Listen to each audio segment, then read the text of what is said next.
I, 18F, had been dating Zeke, 19M, for 3 years. We met during my sophomore year when he was a junior. It was at a football game. I was there supporting my friend who was a cheerleader, and Zeke was the star quarterback. He seemed different from the typical popular athlete. He was sweet, opened doors for me, and actually listened when I talked about my interests in art and photography. Our relationship started amazing. Zeke would drive me to school, we'd study together, and he'd come to all my art shows even though he didn't understand much about art. His family welcomed me too. His mom Rebecca, 45F, always invited me for Sunday dinners and taught me to cook Zeke's favorite meals. His dad Robert, 47M, is a prominent local businessman who loves talking about how family values made America great. The clothing issues started small, so small I barely noticed at first. 6 months into our relationship, I wore a sundress to a school picnic. Zeke seemed off all day. Later he said he didn't like how other guys were looking at me. I thought it was sweet that he was protective. When he suggested I wear something less revealing next time, I agreed because I wanted to make him happy. Things escalated gradually. He'd make comments about my shorts being too short or my tops being too low cut. If I wore something he didn't approve of, he'd give me his jacket or sweater to cover up. His mom Rebecca would praise him for taking care of my modesty and tell me how lucky I was to have such a caring boyfriend. Zeke's sister Amy, 22F, used to live at home but moved across the country for college 3 years ago. She visits maybe once a year and always seems tense around their parents. I remember one Christmas dinner where she showed up in a dress that Rebecca deemed inappropriate. There was a huge fight, and Amy left early. Zeke sided with his parents and said Amy was being disrespectful. My best friend Lisa, 18F, noticed the control issues before I did. She pointed out how I stopped wearing my favorite clothes and started dressing more conservatively. I brushed her off, saying I just matured and my style changed naturally. But Lisa kept bringing up more examples, how I always text Zeke pictures of my outfits before going anywhere without him, how I pack different clothes when visiting my cousins because Zeke won't see me anyway. Last week was my 18th birthday. Zeke had an away game in another state, so I planned a small party at my house. Lisa helped me get ready and convinced me to wear this black dress I bought months ago but never had the courage to wear. It wasn't even that revealing, it hit just above my knees and had thin straps. But it was fitted and made me feel beautiful for the first time in ages. The party was small, just 15 friends including a few guys from our friend group who I've known since middle school. We played board games, had cake, and just hung out in my backyard. Lisa took some pictures and posted them on her Instagram story. Looking back, I knew deep down Zeke might see them, but part of me wanted to feel normal for once. About an hour into the party, Zeke called. He started casual, asking about the party and my birthday wishes. Then his voice changed. He brought up the dress, saying he saw it on Lisa's story. I tried explaining it wasn't that short, but he cut me off. He said I knew exactly how he felt about dresses like that and suggested I should put on a jacket. That's when something in me snapped.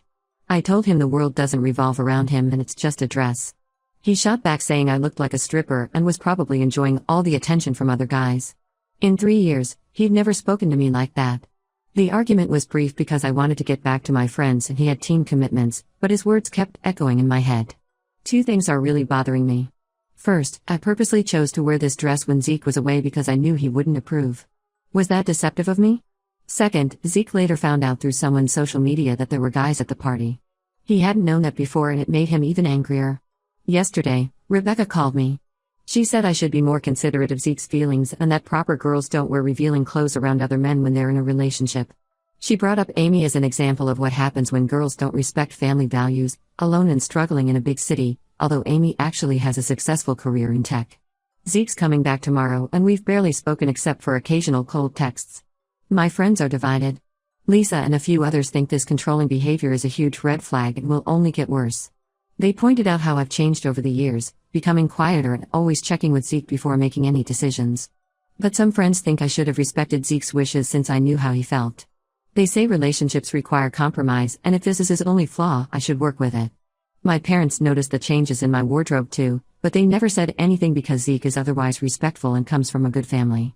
I keep looking at that dress hanging in my closet. For one night, I felt like myself again, the girl who used to confidently wear what she wanted before every clothing choice became a source of anxiety. But now I'm wondering if I'm the asshole for deliberately wearing something I knew Zeke wouldn't approve of just because he wasn't around to see it. Am I wrong for wanting to dress how I want? Should I have been more considerate of his feelings since I know how he feels about certain clothes? I honestly don't know anymore. Update 1: Things got much worse after Zeke returned from his game. For the first 3 days, he barely spoke to me at school. He'd walk past my locker without stopping, something he'd never done before. When I tried sitting with him at lunch, he made excuses about needing to discuss game strategies with his teammates. The tension finally broke last Friday. I was at his house for our usual movie night, though it didn't feel usual at all. His mom kept making pointed comments about modesty and respect, while his dad talked about how girls these days have lost their moral compass. I tried to focus on the movie, but Zeke kept checking his phone and sighing loudly. During a bathroom break, I came back to find Zeke going through my phone. Before I could say anything, he turned the screen towards me. It showed pictures from my birthday party that Lisa had sent me. He started obsessing over one photo where I was standing next to Tom, 19M, my friend since middle school. In the picture, Tom and I were just standing with a group, but Zeke zoomed in on how Tom's arm was suspiciously close to my waist. It wasn't even touching me. Zeke began bringing up ancient history, like how Tom had a crush on me in 9th grade before I even knew Zeke existed. He conveniently ignored the fact that Tom has been happily dating Emma, 18F, for the past 2 years. The whole thing was absurd. Tom and Emma are one of those disgustingly cute couples who post monthly anniversary updates on Instagram. The situation exploded when Zeke kept scrolling and found messages between Tom and me from 8th grade. Just normal 13-year-old stuff about homework and middle school drama, but Zeke completely lost it. He threw my phone across the room, screaming about how I'd been lying to him our entire relationship. The phone hit their family photo wall, knocking down a frame. His mom Rebecca rushed in, but instead of being concerned about Zeke's behavior, she started lecturing me. She brought up the dress incident again, saying this was exactly what she worried would happen. She talked about how she'd tried so hard to guide me toward being a proper girlfriend, but I was determined to humiliate her son. All while my phone lay there with a cracked screen, and Zeke stood breathing heavily like he might throw something else. I grabbed my phone and left in tears. Zeke's sister Amy called me later that night. Apparently, Rebecca had called her complaining about how I was corrupting Zeke. Amy told me something I never knew. She moved across the country not just for college, but to escape their controlling behavior. Their dad used to check her phone every night and had a tracker app installed. If she wore anything they deemed inappropriate, they'd ground her and threaten to pull her college fund. The next day, Zeke started love-bombing me with texts. He apologized for throwing my phone but said he only acted that way because he loves me so much. He sent me links to phone repair shops, offering to pay for the damage. But mixed in with the apologies were demands. He wants me to cut contact with Tom and any other male friends to prove my commitment to our relationship. His dad Robert called my parents for a family meeting to discuss the situation. He spoke about how Zeke and I have been together for so long, how we shouldn't throw away 3 years over a small disagreement about appropriate boundaries. My mom seemed swayed by his arguments about young love and how all couples face challenges. But my dad, who's usually quiet about my relationship, looked worried the whole time. Lisa showed me more messages from Amy later. Apparently, Zeke used to defend Amy when their parents were too controlling, but he gradually started adopting their behavior. Amy said he went from being her protective little brother to another person policing her life. She warned that Zeke is turning into their dad, starting with controlling clothes, then friends, then every aspect of life. Zeke keeps switching between apologizing and making demands. Yesterday, he left the teddy bear and roses in my car with a note saying he'll change, but this morning he sent a text listing all the guy friends he wants me to block. He's also demanding access to my social media accounts to rebuild trust. His mom has been texting my mom articles about how couples should share everything in relationships and how privacy breeds secrecy. She even suggested I change my college plans to follow Zeke to his college next year, saying long-distance relationships lead to temptation. I haven't officially ended things yet. Part of me remembers the sweet guy who used to bring me soup when I was sick and wrote me poems on our anniversaries. But when I look at my cracked phone screen or think about his hands throwing it, I feel scared. Not just of his anger, but of becoming the quiet, controlled person he and his family want me to be. Lisa and my other close friends are practically begging me to end it. They say they miss the old me, the one who laughed loudly and didn't check her phone every 5 minutes to report her location. Even Tom and Emma, who used to double date with us, say they've been worried about Zeke's behavior for months but didn't know how to bring it up. I'm not sure what I'm going to do, but I know I can't keep living like this, walking on eggshells and second-guessing every decision. The dress incident was just the trigger that exposed much deeper issues. Update 2: I discovered something that turned my whole world upside down. After my last update, I was still trying to process Zeke's controlling behavior when Emma, Tom's girlfriend, reached out to me. She was crying on the phone, saying she had something important to show me. We met at a local coffee shop, and she showed me her phone. She had screenshots of conversations between Zeke and a girl named Rachel, 18F, from his team's cheerleading squad. The messages went back months, all during his away games. At first, I couldn't believe what I was reading. There were pictures of them together at parties, messages about their hookups, and worst of all, conversations about me. Zeke complained to Rachel about how I dressed too conservatively and how it embarrasses him in front of his teammates. He called me his prude girlfriend and joked about how he had me wrapped around his finger. There were messages where he bragged about making me change clothes or cancel plans with friends. Rachel would laugh along, sending him selfies and revealing outfits and calling me pathetic. The hypocrisy hit me hard. All those times he shamed me about my clothes, made me feel guilty about talking to male friends. He was pursuing someone who dressed exactly how he told me not to. There were even messages from the night of my birthday party. While he was calling me a stripper for wearing a knee-length dress, he was sending flirty texts to Rachel about her cheerleading uniform. I confronted Zeke with the screenshots. His reaction was even worse than I expected. Instead of denying it or apologizing, he tried to blame me. He said if I had been more fun and understanding of his needs, he wouldn't have had to look elsewhere. When I brought up his double standards about clothing, he said it was different because Rachel knows how to dress sexy without looking cheap. His mom Rebecca somehow got involved again. She showed up at my house uninvited, defending Zeke's behavior. She actually said that boys will be boys and I should have tried harder to keep him interested. She suggested that if I had listened to her advice about dressing more modestly in public but differently in private for Zeke, he wouldn't have strayed. I couldn't take it anymore. Lisa and I drove to his college campus to get the full story. We found Rachel at cheerleading practice. When she saw us, she broke down crying. Turns out Zeke told her we broke up months ago. He fed her stories about how I was his controlling ex who wouldn't let him move on. She had no idea we were still together. Rachel showed us more messages where Zeke detailed his manipulation tactics. He admitted the controlling behavior was an act to keep me insecure while he did whatever he wanted. He told Rachel he learned it from watching his dad control his mom and sister. There were messages where he bragged about making me think I was crazy for suspecting him of lying. The final straw was finding out he used the same manipulation on Rachel. He would critique her outfits too, but in reverse, saying she should show more skin, wear tighter clothes. He had both of us trapped in different versions of his control games. Emma told me she found out because Rachel started dating one of her cousins after thinking Zeke was single. They pieced the story together during a family gathering. Both girls came forward on social media about Zeke's manipulation, and more girls started sharing similar stories.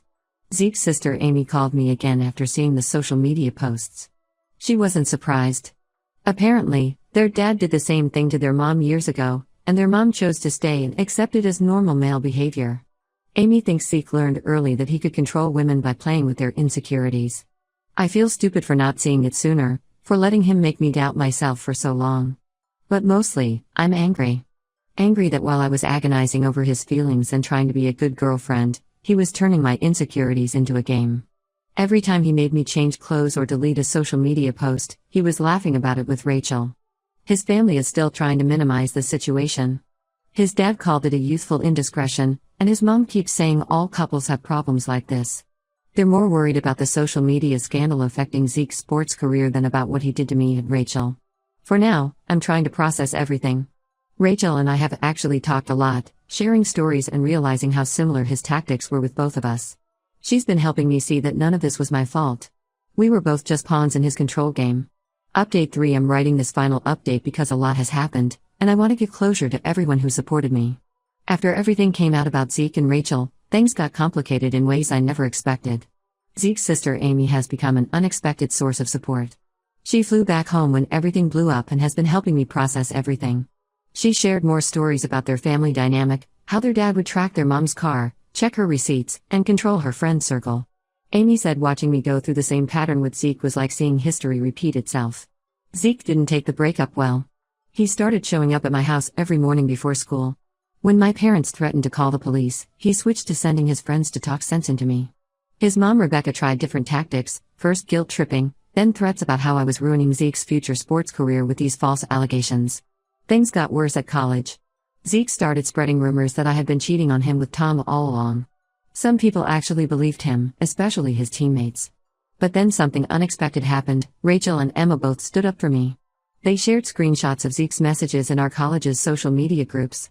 Other girls started coming forward with similar stories about Zeke's controlling behavior. His mom still messages me from different numbers since I blocked her. Last week, she sent a long text about how Zeke is in therapy, though Amy confirmed this isn't true, and how I should give him another chance. She blamed me for pushing him into therapy, saying her son was perfect before I corrupted him with my modern feminist ideas. The black dress that started all this drama? I wore it to a college party last week. It felt liberating. Rachel was there too, and we took pictures together. When Zeke's mom somehow saw them on social media, she had a meltdown about how we were trying to ruin her family's reputation. Amy is planning to go completely no contact with her family after seeing how they handled everything. She suggested I do the same. I blocked Zeke, his parents, and his flying monkeys on everything. Some mutual friends try to play peacemaker, saying I should forgive Zeke because guys mature slower and he's really hurting. I blocked them too. Tom and Emma are still amazing friends. Tom apologized for not speaking up sooner about Zeke's behavior, but honestly, I probably wouldn't have listened back then. Rachel and I have actually become friends. We're both in a support group with other girls who've dealt with controlling relationships. The most surprising development was my dad. He finally told me that he never liked Zeke but stayed quiet because he was afraid of pushing me away by criticizing him. He's been extra supportive lately, even helped me file a restraining order when Zeke wouldn't stop showing up. I'm focusing on college now and rediscovering who I am without Zeke's influence. I'm wearing what I want, hanging out with who I want, and slowly learning to trust my judgment again. Lisa says I laugh more now, and I've started doing photography again, something I gave up because Zeke said it took too much time away from him. Sometimes I still get angry thinking about those 3 years, but mostly I'm grateful I got out before things got worse. Amy tells me their mom is still with their dad after 25 years of the same controlling behavior. That could have been my future. To everyone who told me to run in my first post, thank you. You saw what I couldn't see then. I'm not just free of Zeke, I'm free of constantly doubting myself. And that's worth more than any relationship.